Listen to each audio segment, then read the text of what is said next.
paahon tsaka pababa. Baba. Kaya umuwi, mainit na mainit.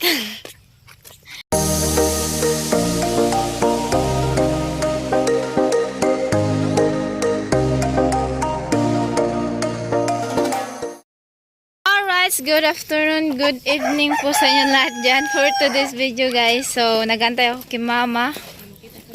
At ayan nga po ay si mama ay nagpapakain pa muna ng kanyang mga biik. At kasi nga kakauwi lang po namin galing sa school. So, pupunta kami ni mama doon sa crossing kasi titingin kami ng tuyo. At ayan, ipakita ko sa inyo si mama kasi ayun po si mama sa mga biik niya. Walang nakain ang baboy. Why? Naubos. Naman. Tapon. O di. Mulaw ka ni mo otro. So ayun nga po, wala pong nakain. So pupunta kasi kami magano kami ng tuyo at para may pangulam kasi masarap yung tuyo. Ayan. So, let's go po kami. At pinantay ko lang si mama kaya, ayun yung, ko, suot. Dala ko ng malong. Ayun. Ayun, guys. So, mamaya na daw si mama magbabad. Ayun si mama. Andyan sa kubo, nasira yung bubong. So, let's go na po kami ni mother. Ayan ang bag ni mother. Your bag. Palugbuad. Yan. So, let's go na po kami. Maglakaw lang, may. So, ayan yung aming flower. Kaso lang, nandun yung pinakamaraming bulaklak. Tapos dito, wala siya masyado kasi nga, mabato po yung kanyang may tinubuan. So, let's go po kami. Asa mo? So, actually, walking. So, ano yun? Dati nilalakad lang. Nilalakad namin to dati. So, pero hindi ganitong pantayan na siya. Dati kasi Akyat baba siya. Paahon tsaka pababa. Baba. Kaya sanay-sanay din maglakad. So kaya minsan kami naglalakad po kami umuwi galing sa school. Kaso hindi namin nabablog nga isip pag naglalakad kami sa galing school kasi nga yung lakad namin ay pabilisan kasi syempre alam nyo na mahirap yung mas mabuti yung mag-iingat, diba? Kailangan kasi yung mata mo ay patingin sa paligid. So, mahirap maglakad ang mga babae. Yes. Mahirap yung mag-ingat. Kailangan natin na protektahan ang ating sarili. So, lagi naman namin pinaalala sa inyo na kapag naglakad, huwag mo na maghawak ng cellphone, huwag mo na magpaabala ng ibang bagay. Yun. Focus sa paglakad at habang naglalakad, nagmamatsyak din para alam ang paligid. So, ganun kami mga kusina. So, actually, hapon na talaga kami masyado nakauwi. Kasi nga, madaming activities kami. So, bukas summative na naman. Stress na naman ang person. Pero okay lang. Sige Dati lang. kasi, yung mga dati grade 11 yung hindi masyado hindi sila stress masyado kasi chill lang. Ayan, so chill ngayon chill chill pag walang pumasok na teacher.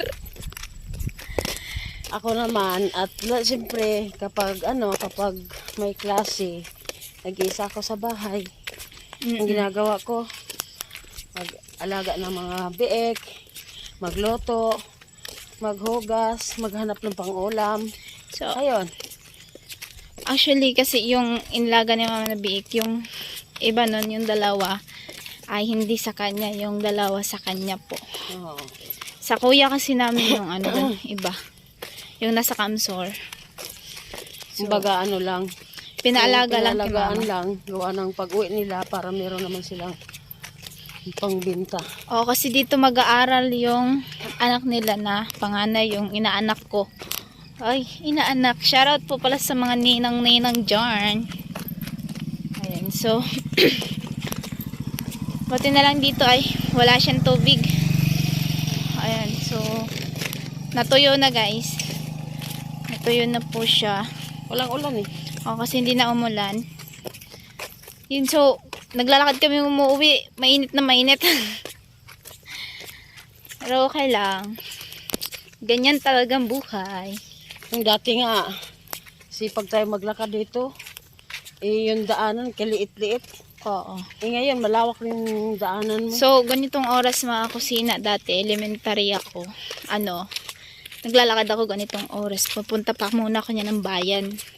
Punta ako ng bayan, tapos bili ng gamot, bili ng bigas. Tapos yung bigas, nakalagayan dito sa ulo ko. Hindi ko na yan 10 hinahawakan. 10 kilo nilalagay ko sa ulo ko. Hindi ko siya hinahawakan. Tapos lakad ako niyan. Mabilis na yung lakad ko niyan. Tapos yung lola ko nag-aalala na yan kasi nga gabi na. Ako lang mag-isa. Tapos yung daanan pa namin ay maraming damo siya. Ayan. So ganito, parang gubat siya yung daanan namin. Tapos pag nag-iigib din ako, malayo dito yung igiban namin. Hindi naman as in ngayon malayo talaga ngayon ang igiban namin, pero motor. So dati kasi, hindi naman as in malayo, pero pasan mo yung balde tsaka galon. Yun yung ko, kasi nasa kilula ako nun eh. Minsan pag umiigib sila mama, may kalabaw. So pinapadala ni Lola dun. Ngayon, wala na tayong kalabaw maigiban. Oo. Tsaka hindi na rin kaya ng kalabaw, malayo na siya. Malayo kasi yung malapit dito ay ginawa ng pump ng may-ari. So, hindi na tayo igib dun. Wala na rin daanan. Kasi sarado na po siya eh. Wait lang kasi angkatin ng pa ako. So, ayan. Layo pa, hindi pa po kami nakarating. Pag-uwi natin gabi na. Oo, gabi na po kami makauwi.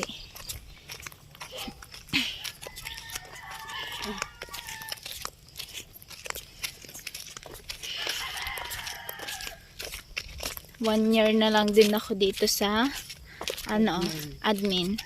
So sa bayan na po ako mismo mag-aaral. College na. So kaya nga sana nga ay makayanan natin makayanan natin ang gastos sa college.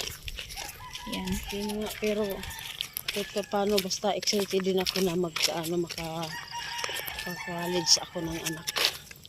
Yes. Kasi noon pa naman, pinangarap lang kahit mahirap lang. Mahirap lang tayo, pangarap po talaga namin ang papa mo. Magkapag-aral kami ng mga anak na makaabot ng college. Ngayon, siyempre, excited kami ni papa mo. Kahit alam namin na bigat ang gastusin, pinipilit namin yun. So, ayan guys. Pero abangan nyo, di pa naman as in sure na punta ko ng Kamsur. Pero sure yata yun eh. Kasi sasabay ako pag uwi nila kuya dito. Doon kasi ako titira kila kuya. Pasukan, uwi na rin sila dito. Kasi mag-aaral yun ditong panganay nila. Kaya mag-ano ako ng pamasahe.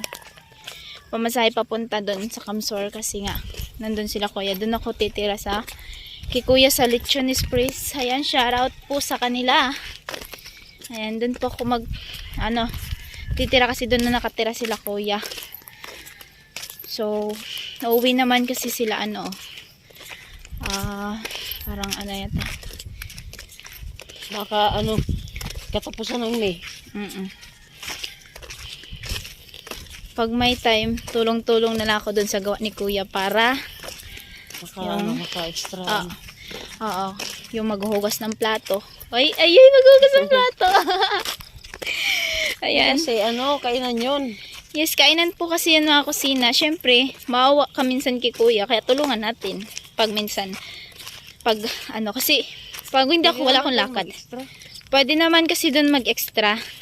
Pwede din ako mag-extra. So, mag-extra ako kasi, kisa naman tambay po ako dito sa bahay. na wala pong gagawin, di ba ma? So mas mabuti yung habang nandun naman si kuya, tas doon naman ako titira. So extra tayo magtrabaho doon. Ayan. So para pagpasukan ay meron tayong pang ano sa bayadan sa school. Kasi nga sa grade 12 talaga malaki gastos namin. Ang kahit ngayon grade 11 kami. Siyempre, babago tayo ng uniform ano mo. namin. Oo. Malaki po yung gastos namin kasi nga ano sa ngayon grade 12 pa lang, hindi naman po magbabago ng uniform. Ay, oo. Next Pag college year pa. na. So hindi After, talagang grade 12. magastos kasi kami kasi may mga research friend, madami mga project. So kailangan namin 'yun.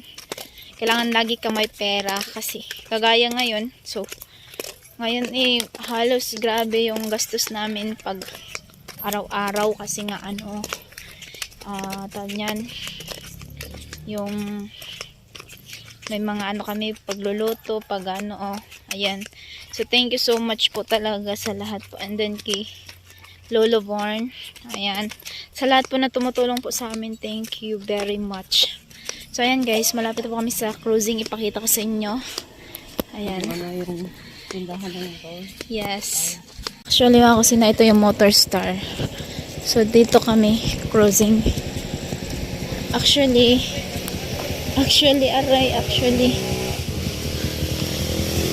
po mga kusina ay ito po ay papuntang crossing din to, crossing Nazareno to dito to. Kasi ito papuntang bayan, papunta dun sa school namin.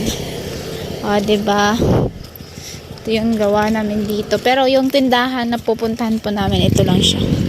Malapit lang po siya sa binilihan po namin na lupa. Kaso hindi po magpapablog yan. Hindi magpapablog. So, dyan kami bumili ng lupa. So, alright. Sabangan nyo na lang kusina yung bibilihin namin. Pakita ko na lang mamaya paglabas namin. Tapos namin bilihin. Maglakaw ka na? Lagi. Alright. Tuyo. Diba? Yeah. Ganun kasi. Ayan o. Ayan. Mabango po siya. Masarap to. Ayan. Diba? Sarap po yan. Prituhin. Ayan. So, pauwi na po kami. So, madilim-dilim na po. Madilim-dilim na. Motor Star. Diba?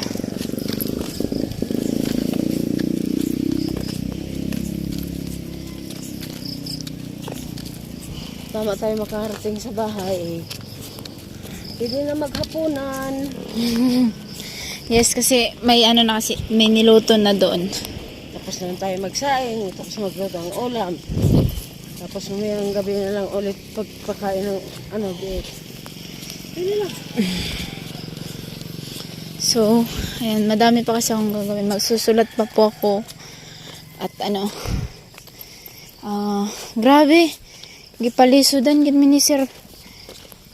Nanat siya tigagang ay. Wata. Sa mga kusina, nakauwi na po kami. Nakarating na po kami sa bahay. So, medyo madalim na po siya. Ayan. Ating paligid, Tago na yung sunset. Nadago ng sunset, guys.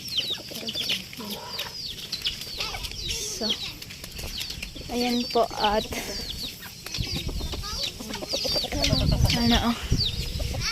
pahinga muna kami.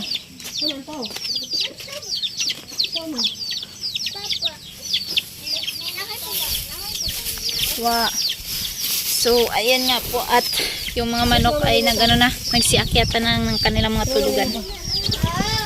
So, ayan guys. Pahinga muna tayo dito sa bahay. Kakauwi lang po namin. Kakarating lang po at ayan po. So, thank you so much po sa lahat po sa inyong mga suporta. Ayan, ingat po kayo lagi.